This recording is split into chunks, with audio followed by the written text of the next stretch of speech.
Yabang nito ah.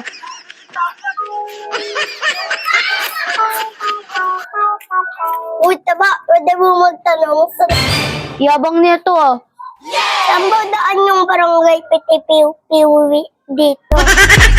Dun lang. Dumiretso ka lang. Tapos kanan. Salamat ah. Oh, Uy, 500. Salamat. A few moments later. uy, taba, saan ba yung daan palingke dito? Dun lang sa ano. Tumbakin mo lang dun. Papunta na yan ng palengke. Dun na yan sa palengke. Diretso na yan palengke. Oh, ito. Uy, 1,000. Thank you ah. A few moments later. Ano, magtatanong ka na naman? Oh, pang merienda mo. Lalo ka tumaba. Lo,